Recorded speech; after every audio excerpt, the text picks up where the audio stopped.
MCC उपाध्यक्ष Cameroon नेपालमा आजदेखि कार्यान्वयनको घोषणा हुँदै प्रधानमन्त्री प्रचण्डको स्पष्टीकरण। कुर्सी टिकाउनको लागि भ्रष्टाचारको फाइल खोलिएको होइन, कसैलाई जोगाउन पनि लागेको छैन। व्याख्यात्मक टिप्पणीलाई एमसीसी को अंग नमाने सडकमा जाने अवस्था बन्न सक्ने प्रचण्डको तर्क। ओलीलाई लक्षित गर्दै प्रचण्डले भने संविधान मिचेर संसद विघटन गर्नेबाट कुनै आन्दोलनको नेतृत्व हुन सक्दैन, यो सरकार फेल खाँदैन, सफल हुने प्रधानमन्त्री पुष्पकमल दाहाल प्रचण्डको दाबी। 275 सदस्यीय प्रतिनिधि सभामा 69 जना सांसद पनि उपस्थित नभएपछि बैठक एक हप्ताका लागि स्थगित गरियो। अहिलेकै अवस्थामा एमसीसी कार्यान्वयन हुन नदिने विप्लवको चेतावनी। 60 किलो सुन प्रकरण, सीआईबी का एसएसपी आचार्यलाई हङकङ पठाउने तयारी। शरणार्थी प्रकरण बारे एसएसपी राठौरले भने कानून बमोजिम काम गर्छु, विधेयक ल्याउँदा बिचौलिया हाबी भयो भन्न नमिल्ने कानून मन्त्री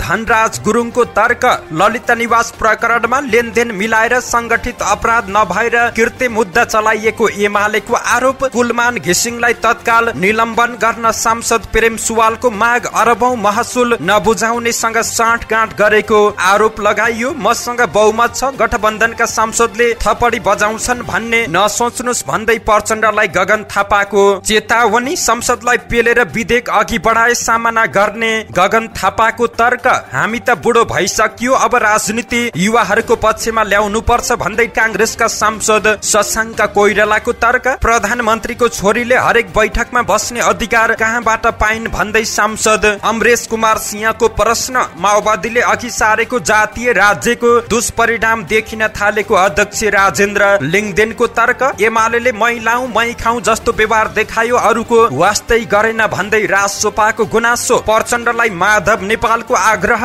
एमसीसी मा व्याख्यात्मक टिप्पणी अस्वीकार गरेको भए भन्नुस्, देशभन्दा सत्ता ठूलो हुन सक्दैन, शक्ति केन्द्रको धम्की धेरै आउँछन्, तर प्रचण्ड जी नडराउनु होला भन्दै माधव नेपालले प्रचण्डलाई दिए आश्वासन। भ्रष्टाचारीलाई कारबाहीको माग गर्दै ठाकुर गैरेले सदनमै लगाए नारा। हिंसा छोडेर शान्तिपूर्ण राजनीतिमा आउँदैमा मुद्दा खारेज गर्न नहुने रमेश लेखकको तर्क। सरकारले खिचडी जस्तो बनाएर विधेयकहरू सदनमा पेश गर्न नहुने राजसोपाकी सांसद सोभिता गौतमको तर्क। प्रधानमन्त्री प्रचण्ड र राप्रपा बीच कोशी सरकार निर्माणमा सहयोग गर्ने भद्र सहमति भएको सांसद दाहालको दाबी। प्रभु शाहलाई प्रदीप यादवको चेतावनी। सिसाको घरमा बसेर अरूमाथि ढुङ्गा नहान्नु, अब 5 वर्ष भित्र प्रमाण पत्रमा उमेर, नाम र जात सच्याउन पाइने। ठूलो बाबुलाई बाबु बनाएर नागरिकता लिन खोज्ने भारतीय पक्राउ। 20 किलो चाँदी सहित 2 जना युवा परे पक्राउ। डाक्टरहरूलाई कुवेतमा रोजगारी लगाइदिने झुटो विज्ञापन गर्ने 2 म्यान पावरलाई विभागले गर्यो निलम्बन। सिन्धुलीमा अवैध रूपमा भित्राइएको 142 बोरा भारतीय चामल बरामद गरियो। बालिकाको मृत्युपछि गुल्मी अस्पतालमा तनाव, डाक्टर माथि कुटपिट। शिक्षक कुटपिट प्रकरण। 4 दिनदेखि कञ्चनपुरको विद्यालय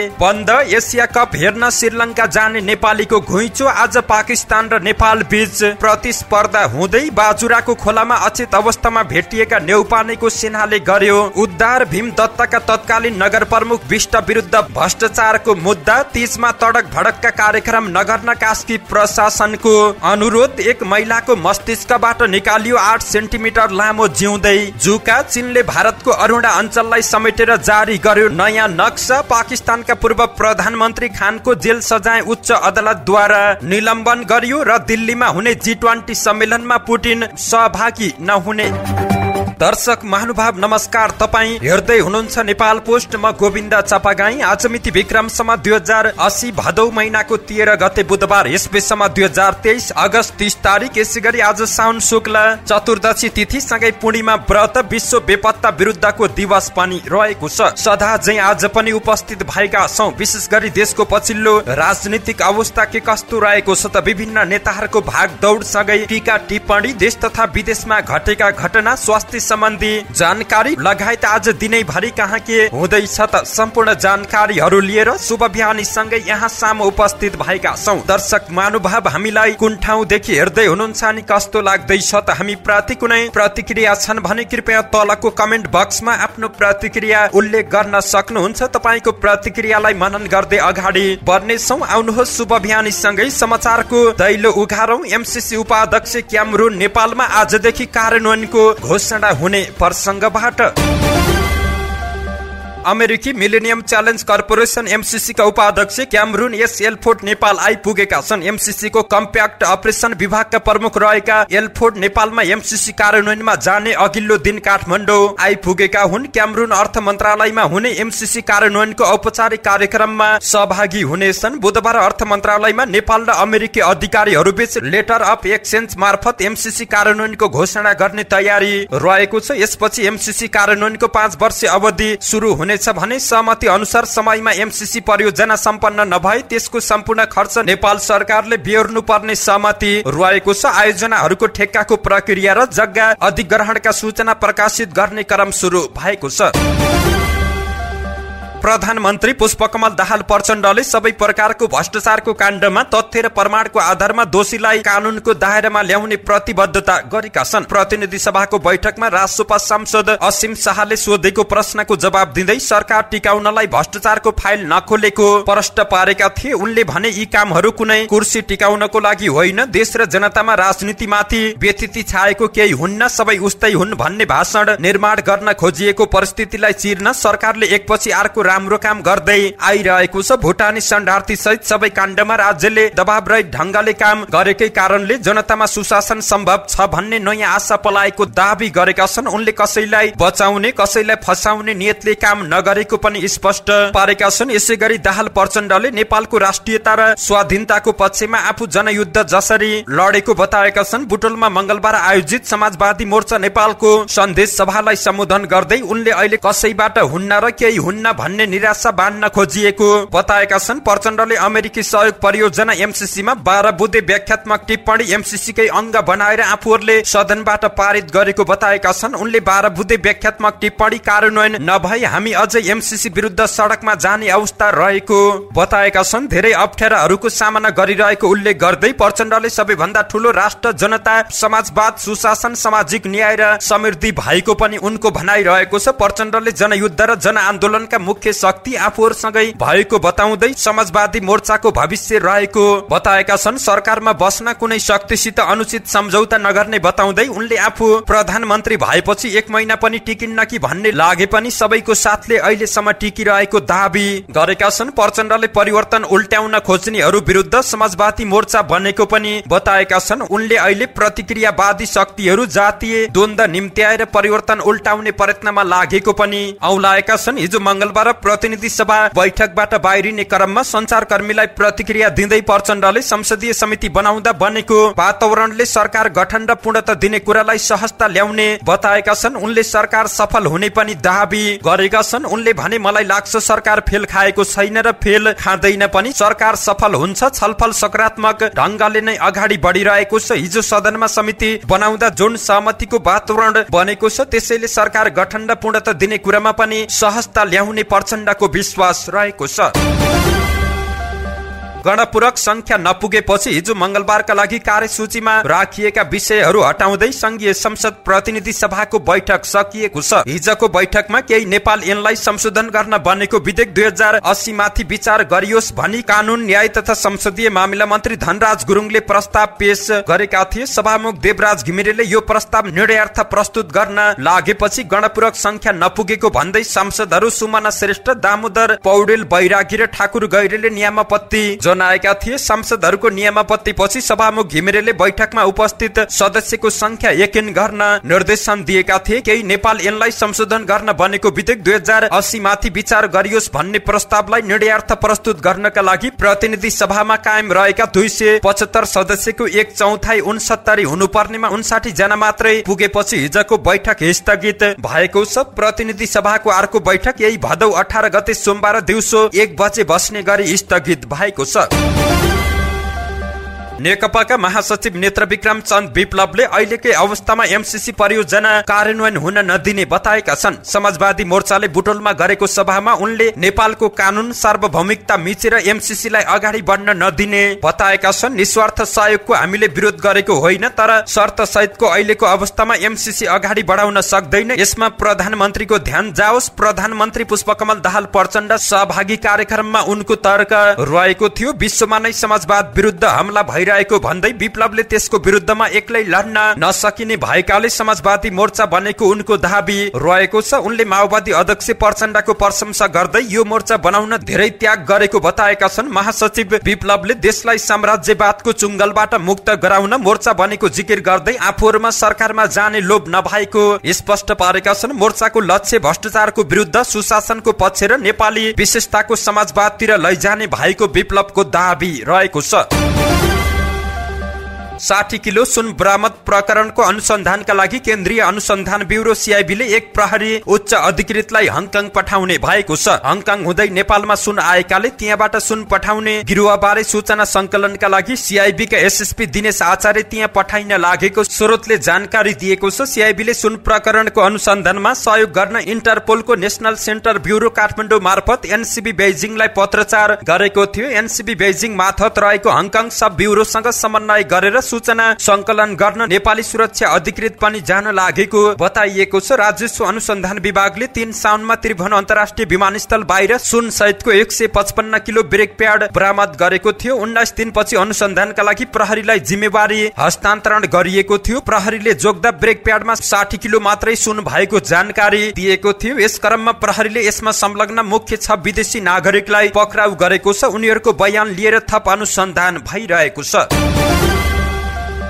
नक्कली भुटानी शरणार्थी प्रकरणमा दोस्रो चरणको अनुसन्धान सुरु हुन लाग्दा भएको उच्च सुरक्षा अधिकारीहरूको हेरफेरका बीच उपत्यका अपराध अनुसन्धान कार्यालयमा एसएसपी सोमेन्द्र सिंह राठौरले जिम्मेवारी सम्हालेका छन्। शरणार्थी प्रकरणको अनुसन्धान अघि बढाउने एसएसपी डाक्टर मनोज केसी जिम्मेवारीबाट हटाइएपछि गृह मन्त्रालयले राठौरलाई उपत्यका अपराध अनुसन्धान कार्यालय र भूपेन्द्र खत्रीलाई जिल्ला प्रहरी परिसर काठमाडौँमा पठाएको छ। जिम्मेवारी सम्हालेपछि मंगलबार राठौरले पत्रकार सम्मेलन गरेर कानून बमोजिम भुटानी शरणार्थी प्रकरणको अनुसन्धान अघि बढाउने बताएका छन्। सत्तारूढ नेपाली कांग्रेसका सभापति शेरबहादुर देउवाको दबावमा शरणार्थी प्रकरणको अनुसन्धान गर्ने उच्च अधिकृतहरू हटाइएका थिए। तर हेरफेर गर्दा गृह मन्त्रालयले चलाखीपूर्ण तरिकाले अपराध अनुसन्धानमा अब्बल मानिएका 2 एसएसपी खत्री र राठौरलाई काठमाडौँ प्रहरी र अपराध अनुसन्धान कार्यालयको जिम्मेवारी दिएको हो। खत्री तिनै अधिकृत हुन् जो रौतहट प्रहरी प्रमुख हुँदा कांग्रेसका सांसद मोहम्मद अफ्ताब आलम पक्राउ परेका थिए। उपत्यका अपराध अनुसन्धान कार्यालयको नेतृत्व पाएका राठौर पनि उपत्यकाको अपराध अनुसन्धानमा लामो समयदेखि काम गरेका अधिकृत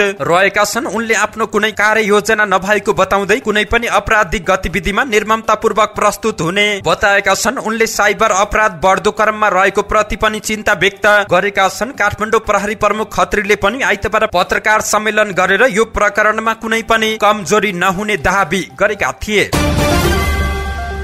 कानून न्याय तथा संसदीय मामिला मन्त्री धनराज गुरुङले आफू निष्ठाको राजनीतिबाट नचुकेको दाबी गरेका छन्। मंगलबार प्रतिनिधि सभा बैठकमा केही नेपाल ऐनलाई संशोधन गर्न बनेको विधेयक 2080 माथि सांसदहरूले उठाएको प्रश्नको जवाब दिने क्रममा उनले विधेयक ल्याउँदा बिचौलिया हाबी भएको भन्नु गलत भएको बताएका छन्। बिचौलिया हाबी भएर विधेयकहरू आयो भन्ने माननीय सदस्यहरूको अभिव्यक्ति प्रति मेरो आपत्ति रहेको छ। धनराज गुरुङ आजको मितिसम्म कहीँ कतै पनि चुकेको छैन, भोलिका दिन पनि चुक्दैन। त्यसो भएको हुनाले निष्ठाको राजनीति गर्ने हो। निष्ठाको राजनीति गर्न नसकेको दिनमा बिदा लिएर बस्ने हो। आफू विगतदेखि नै बिचौलियाका विरुद्ध लडेर आएको भन्दै गुरुङले आफ्नो पृष्ठभूमि हेर्न पनि सांसदहरूलाई आग्रह गरेका छन्।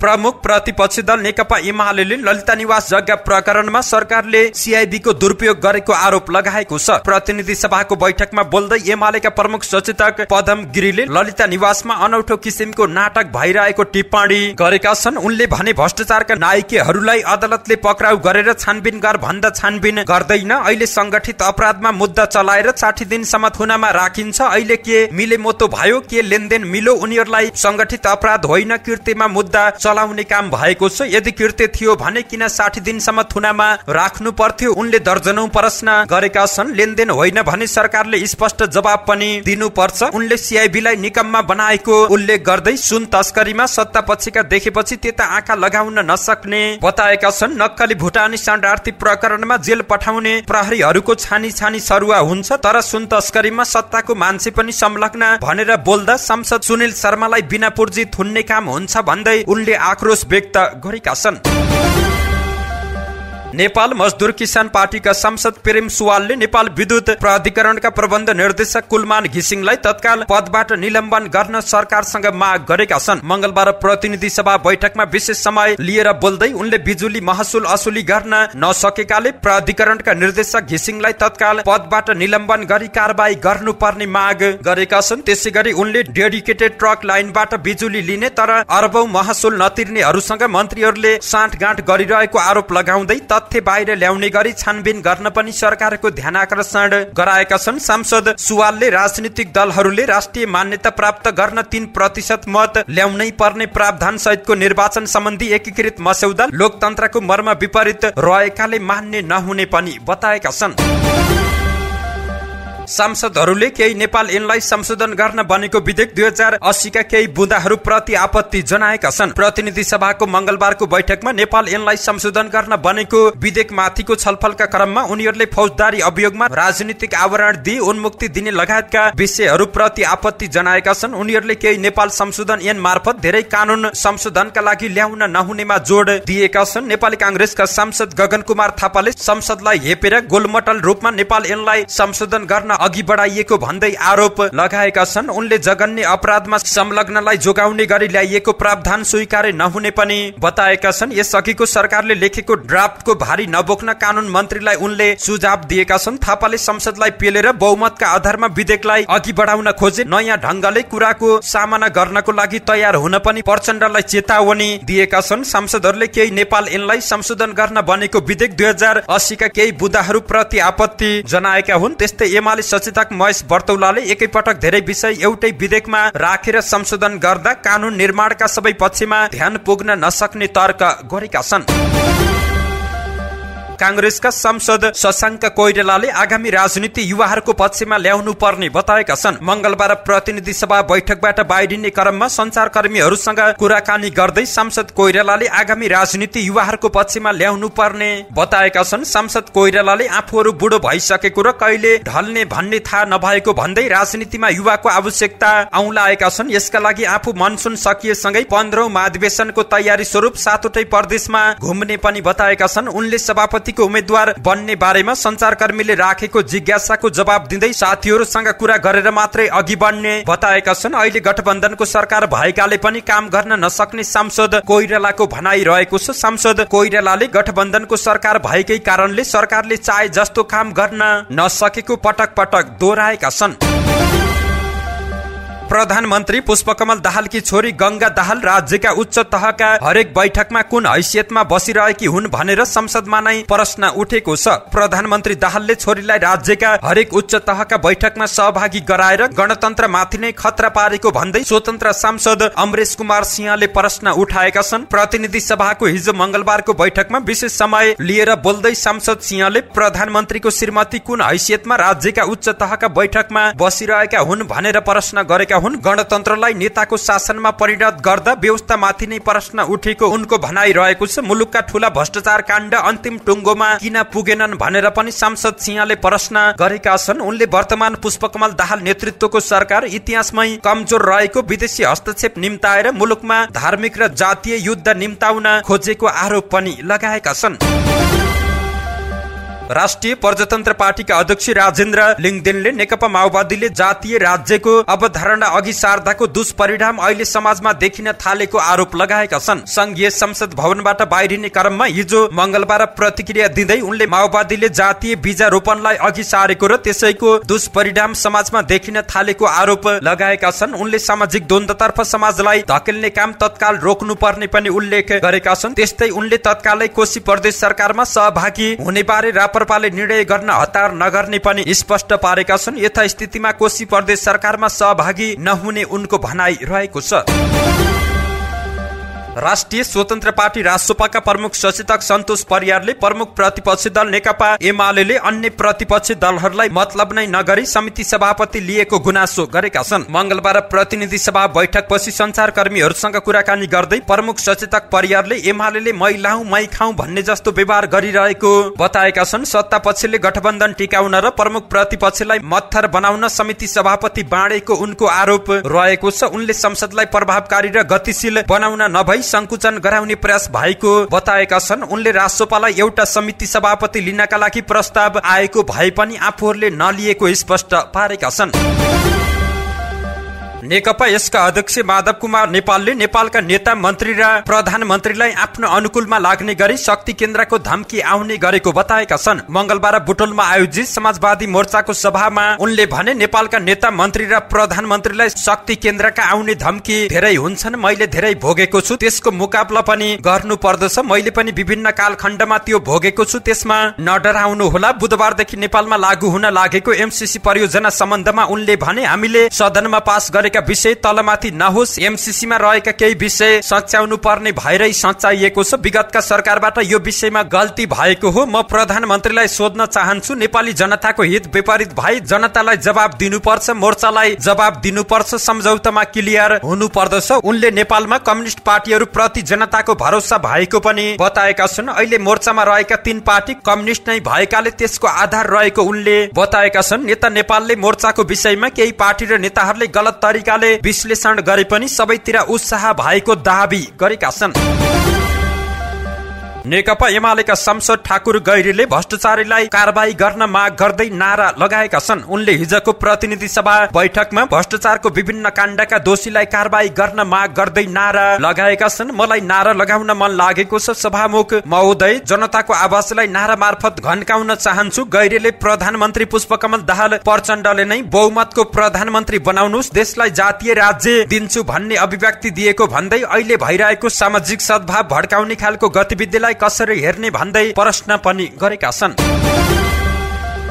नेपाली कांग्रेसका प्रमुख सचेतक रमेश लेखकले हिंसात्मक गतिविधि छोडेर शान्तिपूर्ण राजनीतिमा आएकाहरूको मुद्दा खारेज गर्न नहुने धारणा राखेका छन्। मंगलबार प्रतिनिधि सभा बैठकमा केही नेपाल ऐनलाई संशोधन गर्न बनेको विधेयक 2080 माथिको सामान्य छलफलमा भाग लिँदै प्रमुख सचेतक लेखकले ऐनमा हिंसात्मक क्रियाकलाप छोडेर शान्तिपूर्ण राजनीतिमा फर्कने समूहलाई उनीहरूको मुद्दा खारेज गर्ने गरी पारित गर्न नहुने बताएका छन्। यसको लागि राजनीतिक छलफल गरेर सहमति गर्नुपर्ने उनको भनाई रहेको छ। हिंसात्मक गतिविधिमा संलग्न भएका समूहका सदस्यहरू थुनामा रहेकाले मुक्त गर्ने र मुद्दाहरू खारेज गर्ने व्यवस्था गरेर यसले ल्याएको छ। यसलाई यसै रूपमा पारित गर्न दिन हुँदैन। म आग्रह गर्न चाहन्छु, यसमा राजनीतिक छलफल गरेर एउटा सहमतिमा पुगेर जानुपर्छ। उनले चिकित्सा विज्ञान राष्ट्रिय प्रतिष्ठानले अहिले सञ्चालनमा रहेको वीर अस्पताललाई समेत अलग गरेर जाने प्रस्ताव गरेको भन्दै यो प्रस्तावमा पुनः विचार गर्नुपर्ने बताएका छन्।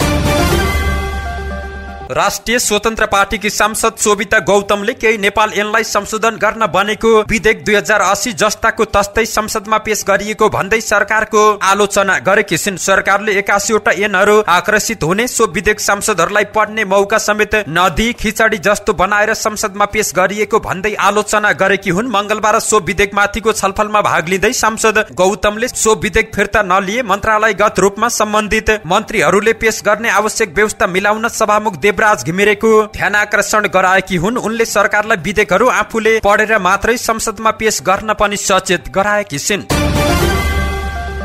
सत्तारूढ दल नेकपा माओवादी केन्द्रका सांसद लेखनाथ दाहालले प्रधानमन्त्री पुष्पकमल दाहाल प्रचण्ड र राष्ट्रिय प्रजातन्त्र पार्टी राप्रपाका अध्यक्ष राजेन्द्र लिङदेन बीच कोशी प्रदेश सरकारका विषयमा भद्र सहमति भएको बताएका छन्। मंगलबार प्रतिनिधि सभा बैठकपछि संचारकर्मीहरूसँग कुराकानी गर्दै उनले कोशी सरकारलाई व्यवस्थित रूपमा सञ्चालन गर्नका लागि प्रचण्ड र अध्यक्ष राजेन्द्र लिङदेन बीच भद्र सहमति भएको जिकिर गरेका हुन्। सोही सहमतिका आधारमा माओवादीको भागमा परेको पूर्वाधार विकास समितिको सभापति पद राप्रपालाई दिएको पनि जानकारी दिएका छन्। कोशी प्रदेशमा मध्यावधि निर्वाचनको अवस्था आइसकेको भन्दै उनले त्यस्तो नहोस् भन्ने राप्रपाको समेत चाहनाको कारण सहमति सम्भव भएको उल्लेख गरेका छन्। राप्रपाले कोशी सरकार निर्माणमा सघाउने पनि उनले जानकारी दिएका छन्।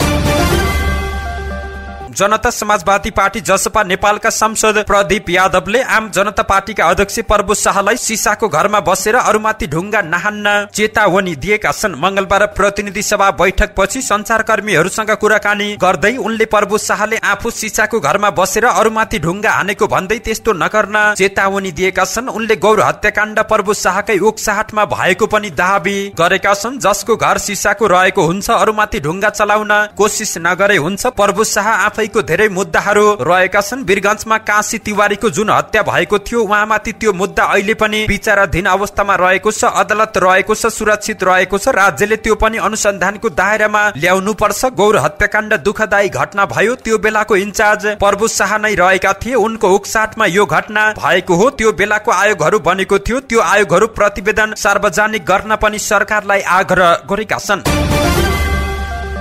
शैक्षिक प्रमाण पत्रमा व्यक्तिगत विवरण नमिलेका विद्यार्थीले अब 5 वर्षभित्र उमेर, नाम र जात सच्याउन पाउने भएका छन्। यही भदौ 6 गतेको मन्त्री परिषद बैठकले उमेर, जात र नाम सच्याउने तेस्रो संशोधन नियमावली 2080 स्वीकृत गरेसँगै विद्यार्थीले शैक्षिक प्रमाण पत्रमा उमेर, नाम र जात सच्याउन पाउने भएका छन्। शैक्षिक प्रमाण पत्रमा उमेर, नाम र जात नमिल्दा तथा त्यसलाई सच्याउने प्रावधान झन्झटिलो र सीमित अवधिको हुँदा विद्यार्थी ठूलो मर्कामा परेका थिए। यसअघि प्रमाण पत्रमा उमेर, नाम र जात सच्याउने अवधि 6 महिनाको रहेको थियो। नागरिकता सच्याएको 1 वर्षभित्र शैक्षिक प्रमाण पत्रमा सोही विवरण मिलाउनका लागि दरखास्त दिन पाउनेछन्। नियम संशोधन सँगै शैक्षिक प्रमाण पत्रमा उमेर, नाम र जात सच्याउने अवधि 5 वर्ष कायम गरिएको छ। शैक्षिक प्रमाण पत्रमा व्यक्तिगत विवरण सच्याउने बाध्यतामा रहेका नयाँ वा पुरानो नागरिकता बाहेक सबैले 1 वर्षभित्र राष्ट्रिय परीक्षा बोर्डमा दरखास्त दिन सक्ने गृह मन्त्रालयले जानकारी दिएको छ।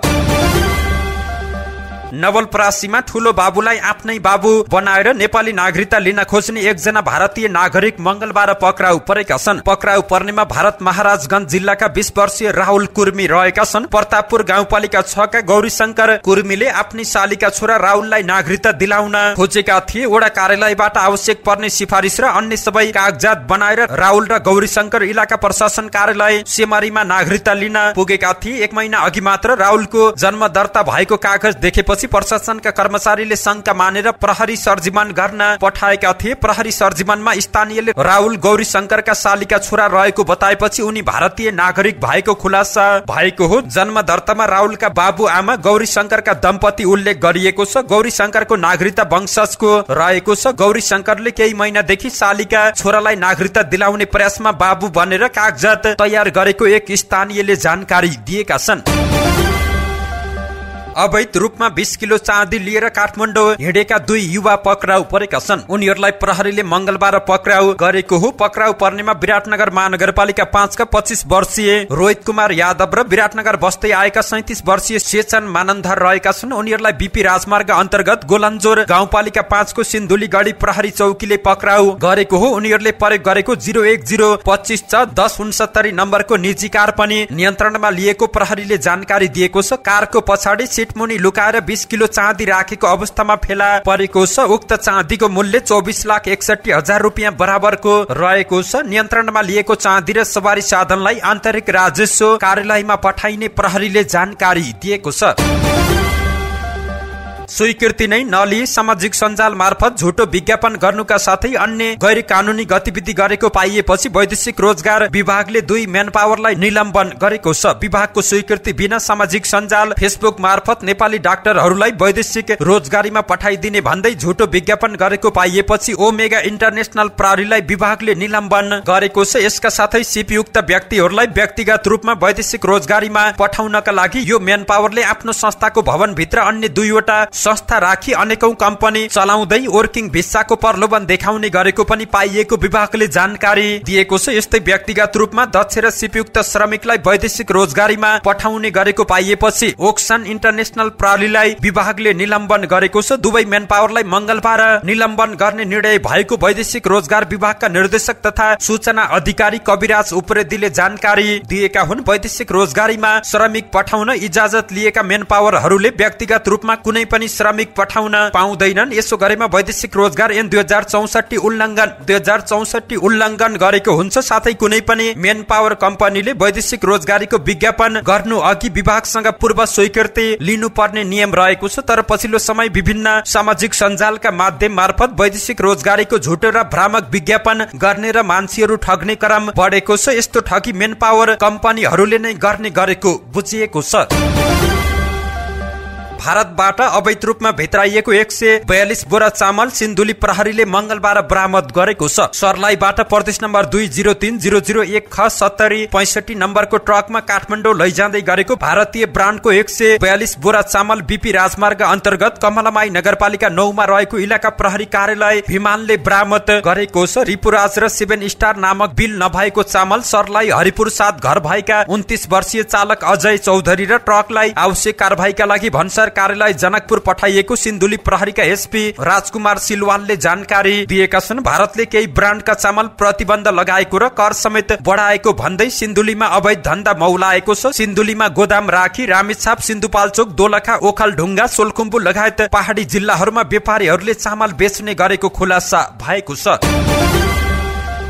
बालिकाको मृत्यु भएको विषयलाई लिएर चिकित्सक माथि कुटपिट भएपछि गुल्मी अस्पतालमा अति आवश्यक बाहेकका सेवा बन्द भएका छन्। हिजो मंगलबार बिहान छत्रदेव गाउँपालिका 7 की 7 वर्षकी बालिका प्रशंसा मरासिनीको मृत्यु भएपछि एक समूहले अस्पताल प्रमुख डाक्टर राजेन्द्र जीसी माथि कुटपिट गरेको थियो। बिरामीका आफन्तले उपचारमा लापरवाही भएको भन्दै प्रदर्शन पनि गरेका छन्। बिरामीको जीवन रक्षाका लागि 24 घण्टा उपचारमा खटिएका चिकित्सक तथा स्वास्थ्य कर्मीलाई उत्प्रेरित गर्नुको साटो अपमानजनक व्यवहार स्वास्थ्य कर्मीहरूले उल्लेख गरेका छन्। अस्पतालका कर्मचारीहरूले जारी गरेको विज्ञप्तिमा भनिएको छ, यस्ता किसिमका गतिविधिले अस्पतालमा कार्यरत चिकित्सक स्वास्थ्य कर्मी तथा कर्मचारी असुरक्षित भई नियमित स्वास्थ्य सेवा प्रदान गर्ने वातावरण नभएकाले दोषीलाई कारबाही तथा सुरक्षाको पूर्ण प्रत्याभूति नभएसम्मको लागि अति आवश्यक आकस्मिक बाहेकका अन्य सेवा बन्द गरिएको बेहोरा यसै विज्ञप्ति मार्फत जानकारी गराउँदै यसबाट सेवाग्राहीमा पर्न गएको असुविधा प्रति अस्पतालका सम्पूर्ण कर्मचारी क्षमा प्रार्थी छौं विज्ञप्तिमा भनिएको छ। गुल्मी अस्पतालमा उपचाररत बालिकाको मृत्यु भएपछि अस्पतालमा तनावग्रस्त भएको हो।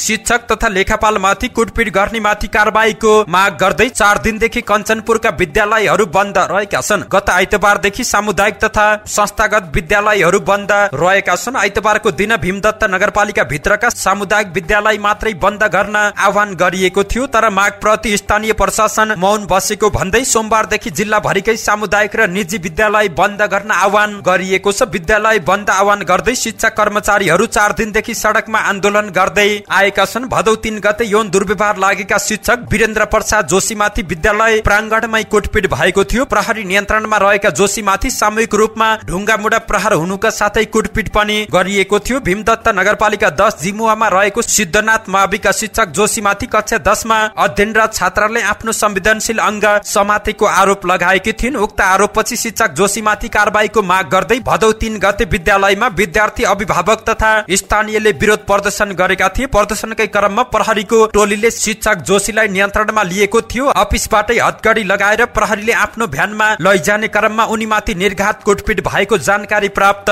भएको थियो। विद्यालय तथा शिक्षक कर्मचारीहरूले जिल्ला स्तरको आन्दोलन परिचालन समिति बनाएर आन्दोलन गर्दै आएका छन्।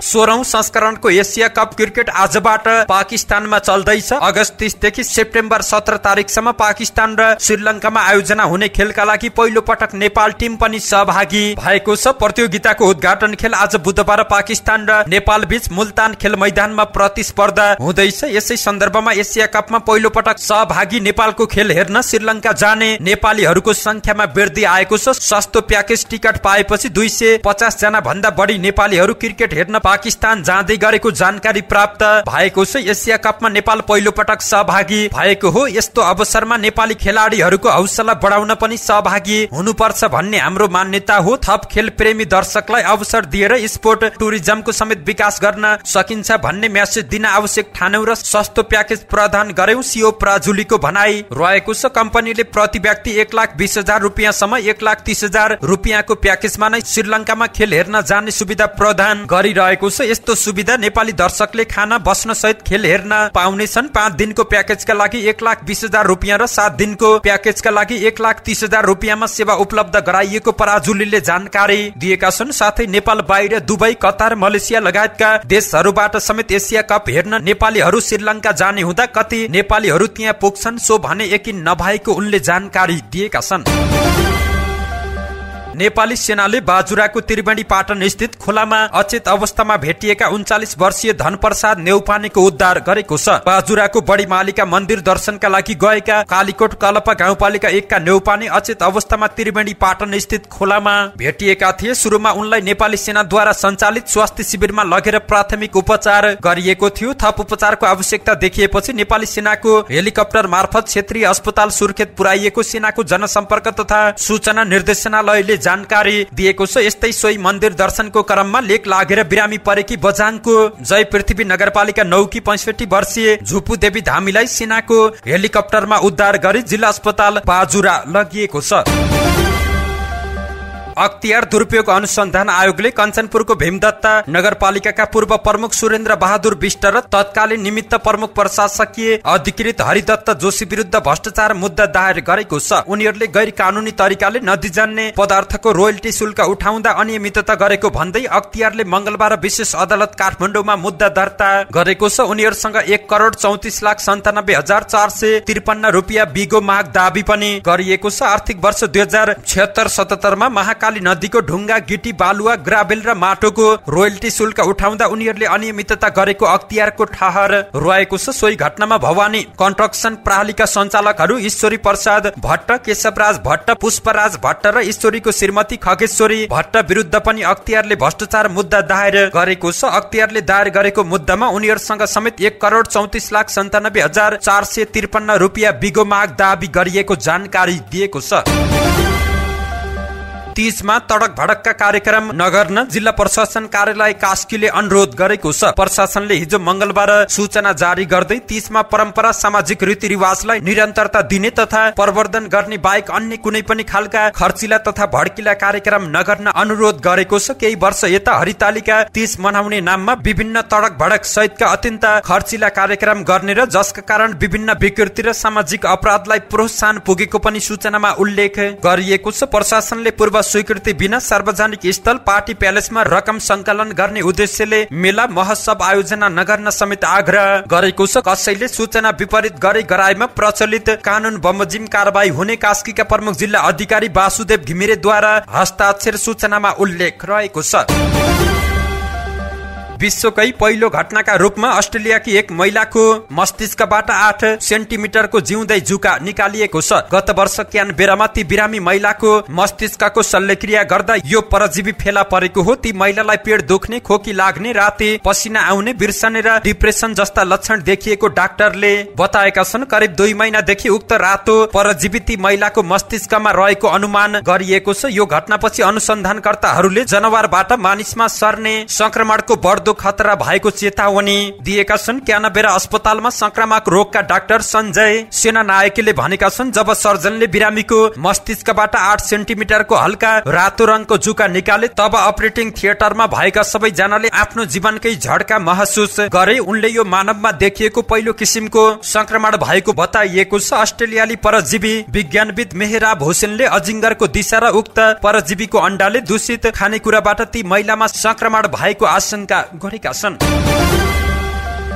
चीनले भारतको अरुणा अञ्चललाई समेटेर आफ्नो नयाँ नक्सा जारी गरेको छ। चीनले सोमबार जारी गरेको नयाँ नक्सामा भारतको अरुणा अञ्चल पनि समेटिएको छ। नक्सामा अरुणा अञ्चल प्रदेश र अक्साई चीनलाई फेरि एकपटक चीनको हिस्सा देखाइएको छ। नयाँ नक्सामा दक्षिणी चीन सागर र ताइवानलाई पनि चीनको हिस्सा देखाइएको छ। चीनिया कम्युनिस्ट पार्टीको मुखपत्र मानिने अंग्रेजी दैनिक ग्लोबल टाइम्सले नयाँ नक्सा सार्वजनिक गरेको हो। सामाजिक सञ्जालमा नयाँ नक्सा सार्वजनिक गर्दै ग्लोबल टाइम्सले चीनको 2023 को स्ट्यान्डर्ड म्याप सोमबार जारी भएको जानकारी दिएको हो।